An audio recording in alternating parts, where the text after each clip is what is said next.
ये है दुनिया की सबसे महंगी तरीन पेंटिंग सिल्वाडोर मुंडी, जिसे 2017 में एक ऑक्शन के दौरान मोहम्मद बिन सलमान ने 3500 करोड़ डॉलर देकर खरीद लिया था। इस वक्त दुनिया का अमीर तरीन शख्स इलोन मस्क है, जिसकी रौत 192 बिलियन डॉलर है। अगर हम दुनिया के टॉप 10 अमीर लोगों की एक लिस्ट बनाकर उनकी दौलत को एक साथ इकट्ठा भी रख देंगे तो फिर भी ये दौलत मोहम्मद बिन सलमान की दौलत से कम ही होगी, क्योंकि उनकी दौलत ना लाखों में है, ना करोड़ों में और ना ही अरबों में, बल्कि ये पूरे 1.5 खरब रुपए के मालिक हैं, जो बनती है 1.4 ट्रिलियन डॉलर। और अगर हम इसी दौलत को मुकेश अंबानी की दौलत से कंपेयर करेंगे तो आपको ज़मीनों आसमान का फ़र्क नज़र आएगा। मुकेश अंबानी ने जितने पैसे अपने बेटे अनंत अंबानी की प्री वेडिंग पर खर्च किए थे, उससे 2 गुना ज़्यादा पैसों में क्राउन प्रिंस मोहम्मद बिन सलमान ने सिर्फ एक पेंटिंग खरीदी थी। जहाँ मुकेश अंबानी ने 1260 करोड़ रुपए में अपने बेटे अनंत अंबानी की प्री वेडिंग की थी, वहीं मोहम्मद बिन सलमान ने एक पेंटिंग को 3500 करोड़ रुपए में खरीदा था। मोहम्मद बिन सलमान मिडल ईस्ट के सबसे ताकतवर इंसान है और इनके पास ऐसी ऐसी कीमती चीजें हैं जिसके बारे में एक आम शख्स सोच भी नहीं सकता। हाउस ऑफ सऊद ये दुनिया का सबसे अमीर तरीन खानदान है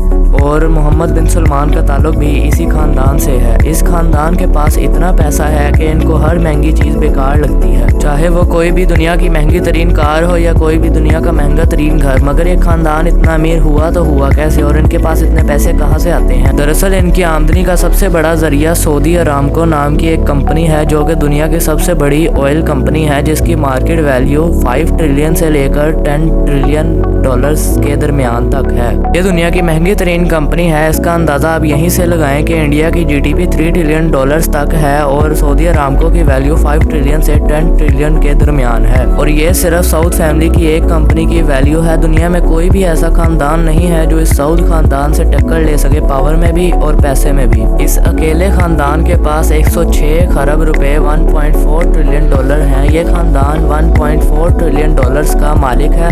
इस खानदान का सबसे ताकतवर शख्स मोहम्मद बिन सलमान है, जो कि अभी सिर्फ 35 साल के हैं और ये सऊदी अरब के क्राउन प्रिंस हैं। मोहम्मद बिन सलमान अपनी लाइफ बड़े ऐशो आराम से गुजारते हैं और इनकी एक बुरी आदत ये है कि अगर इनको कोई चीज़ पसंद आ जाए तो उसे हासिल किए बगैर नहीं रहते। 2015 में मोहम्मद बिन सलमान फ्रांस के एक दौरे पर गए, जहाँ ये समुंदर के किनारे जब घूमने के लिए निकले तो उन्होंने एक यॉट देखी जिसका नाम सरीना यॉट है, जो कि दुनिया की तीसरी सबसे बड़ी यॉट है। इसमें 7 स्विमिंग पूल, 24 VIP कमरे और एक जिम भी मौजूद है। इसके टॉप पर 2 हेलीपैड भी मौजूद हैं, जिनमें से एक कन्वर्ट हो जाता है स्विमिंग पूल में। इस यॉट को मोहम्मद बिन सलमान ने खड़े खड़े ही खरीद लिया था। इसकी कीमत ना ही 500 करोड़ है, ना ही 1000 करोड़, ना ही 2000 करोड़ है, बल्कि मोहम्मद बिन सलमान ने इसे पूरे 3300 करोड़ में खरीद लिया था।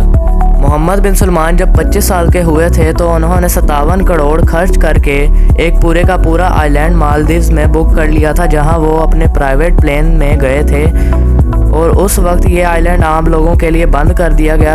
और अगर हम बात करें इनकी घड़ियों की तो इनके पास दुनिया की सबसे महंगी तरीन घड़ी पैटेक फिलिप ग्रैंड मास्टर चिम है, जिसकी कीमत इस वक्त 31 मिलियन डॉलर है। और अगर हम इनकी कार कलेक्शन की बात करें तो इनके पास बुगाटी शिरॉन ग्रैंड स्पोर्ट्स है, जिसकी कीमत 2.5 मिलियन डॉलर्स है। और इससे भी बढ़कर उस पर शहजादे ने 24 कैरेट गोल्ड की प्लेटिंग करवाई हुई। शहजादे के पास और भी गाड़ियां मौजूद हैं जिन पर सोने और हीरे लगे हुए हैं, और इससे भी बढ़कर उनके पास रोल्स रॉयस फैंटम मौजूद है, जिस पर भी उन्होंने 24 कैरेट गोल्ड की प्लेटिंग करवाई है। अब आप सोच रहे होंगे कि इनके पास और क्या क्या आलीशान चीज़ें मौजूद होंगी। इनके पास प्राइवेट जेट्स की भी एक लंबी लिस्ट मौजूद है जो उन्होंने खरीद रखे हैं। इसमें से सबसे बड़ा प्लेन एयरबस A380 मौजूद है, जो अभी तक का सबसे बड़ा पैसेंजर प्लेन है, जिसको उन्होंने अपने मुताबिक कस्टमाइज करवाया है। इसकी कीमत 373 करोड़ है। 2015 में मोहम्मद बिन सलमान ने फ्रांस में एक महल खरीदा था। सऊदी अरब में तो उनके पास एक महल मौजूद है जिसकी हर चीज़ सोने से बनी हुई है। दरवाजे के हैंडल से लेकर टॉयलेट तक सब कुछ सोने का बना हुआ है। मगर मोहम्मद बिन सलमान को फ्रांस में एक महल पसंद आ गया था, जो उनको इतना पसंद आया कि उन्होंने 300 मिलियन डॉलर्स देकर उसे खरीद लिया।